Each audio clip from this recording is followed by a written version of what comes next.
प्रेमी इंद्र सिंह रामगंज मंडी मोगा से बेपरवाह कुल मालिक परमपिता शाह सतनाम सिंह जी महाराज की अपार बख्शिश का एक प्रत्यक्ष करिश्मा इस प्रकार बयान करता है। सन 1978 में एक बार उसके लड़के हरशरणजीत सिंह की आवाज अचानक बैठनी शुरू हो गई। पहले कुछ दिन तो उसने उस तरफ ध्यान नहीं दिया, परंतु जब बीमारी काफी हद तक बढ़ गई तो उसे स्थानीय वैद्य के पास ले गए। पूरे 2 महीने उस वैद्य की दवाई चलती रही, परंतु जरा मात्र भी सुधार नहीं हुआ। उसके बाद उसने अपने लड़के को वहीं के एक एलोपैथी डॉक्टर से चेकअप करवाया। करीबन 2 महीने उसका इलाज भी चलता रहा, परंतु कुछ भी फायदा नहीं मिला, बल्कि रोग पहले से भी बढ़ गया। इसके बाद उसने अपने लड़के को लुधियाना में डॉक्टर पाठक के पास ले गया। वह भी अपने आप में काफी समझदार माना जाता था और जो INT का स्पेशलिस्ट था, परंतु उसकी दवाई से भी लड़के को कोई फायदा नहीं हुआ। अर्थात उन 6-7 महीने में लड़के की आवाज़ इतनी दब गई कि काफ़ी जोर लगाकर बोलने पर भी बहुत मामूली सी आवाज़ उसके गले से बाहर आती और बेचारा परेशान होकर रो पड़ता। फिर एक दिन जालंधर के एक डॉक्टर प्रकाश सिंह के बारे में उसने अखबार में पढ़ा कि इन बीमारियों का उसके पास शर्तिया इलाज है। वह अपने लड़के को लेकर उसके पास भी गया। अच्छी प्रकार से चेकअप करने के बाद उसने अपना इलाज शुरू कर दिया। पूरे 2 महीने उसकी दवाई चलती रही, परंतु कोई फायदा नहीं हुआ। आखिर निराश होकर उसे भी छोड़ना पड़ा। सभी बेबस थे, सब थक हार गए थे, क्योंकि कहीं से भी कोई राहत नहीं मिली थी।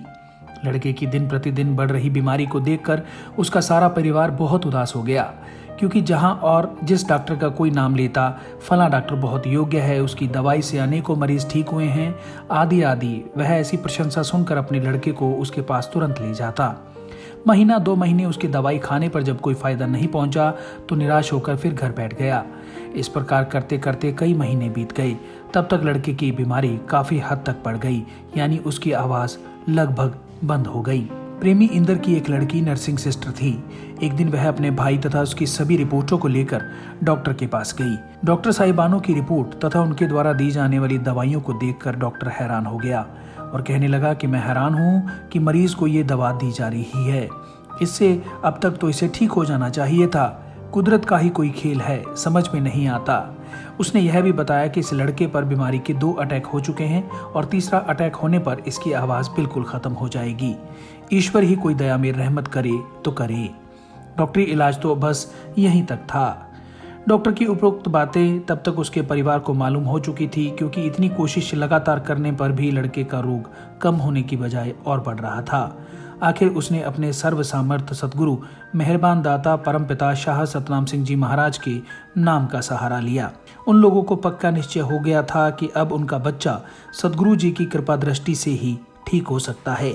इसलिए वे लोग यह कहकर परम दयालु सदगुरु जी के पास डेरा सच्चा सौदा दरबार आ गए और प्रार्थना की, होर सभे ढाइयां ढेरियां एक तकिया आसरा तेरा, डॉक्टरां ने जोर ला लिया हुण जोर चले ना मेरा। उस दिन दरबार का महीने वाला सत्संग था। सभी ने अपने मन में फैसला कर लिया था कि वे अपने परम पूज्य परम सदगुरु जी की हजूरी में अपनी मजबूरी अर्ज करके ही यहाँ से जाएंगे। ऐसे और भी कई जीव थे जो अपने मालिक के दर्शनों की लालसा व अन्य कई प्रश्न मन में लिए हुए थे। बेपरवाह जी के हुक्मानुसार सेवादारों ने वहां पर मौजूद संगत को एक बड़े से गोल दायरे में बैठा लिया। इतने में अंतर्यामी मेहरबान शहंशाह जी वहां दायरे में आ गए। अपने प्यारे सदगुरु जी की कृपा दृष्टि पाने के लिए सभी प्रेमी अत्यंत शांति पूर्वक बैठे हुए थे। कुल मालिक वालिदो जहान अपनी पावन दृष्टि व नूरी दर्शनों से जिज्ञासु जीवों की इच्छा पूरी करते तथा सभी जीवों को अपने मधु वचनों से संतुष्ट करते हुए धीरे धीरे दायरे में बैठे प्रेमी इंदर सिंह के परिवार के पास पहुंच गए। घट घट की जाननहार दातार जी ने उससे व उसके परिवार की कुशलता के बारे में पूछा। इस पर उसके लड़के ने खड़े होकर अपने भाई की उस लंबी बीमारी के बारे में अर्ज करते हुए साथ में उसके सारे टेस्ट व दवा आदियों की पर्चियां भी शहंशाह जी की हजूरी में पेश कर दी। दूसरी तरफ बेपरवाह जी ने लड़के हरशरणजीत पर अपनी कृपा दृष्टि डालते हुए पवित्र मुख से फरमाया, बेटा नारा लगाओ। लड़के ने बहुत कोशिश की, परंतु आवाज गले से बाहर न निकल सकी। उसके केवल होठ ही हिलते दिखाई दिए। इसके साथ ही दुख के कारण लड़के की आंखें भर आई। इस पर खुद खुदा दोनों जहानों के मालिक पूज्य परम पिताजी ने सभी को दिलासा दिया और करीबन आधा मिनट शांत रहने के बाद अपने पवित्र मुख से वचन फरमाया, बेटा किसी भी डॉक्टर, हकीम या वैद्य के पास नहीं जाना ते कोई दवाई नहीं लेनी। काल ने बीमारी दिती है अते दयाल ही कटेगा। शब्द बोल लिया करो। परिवार ने अपने प्यारे रहबर खुद खुदा के ये अनमोल वचन सतवचन कहकर झोली में डाल लिए और पूर्ण श्रद्धा से सिर झुकाकर अपने सदगुरु जी का आशीर्वाद प्राप्त किया। अपने प्रभु परमेश्वर के उपरोक्त इलाही वचन प्राप्त कर वह अपने परिवार सहित खुशी खुशी घर लौट आया। वे पूरी तरह से संतुष्ट थे, क्योंकि मालिक ने उन्हें अंदर से यह पूरा विश्वास दिलवा दिया था कि लड़का अब बिल्कुल स्वस्थ हो जाएगा।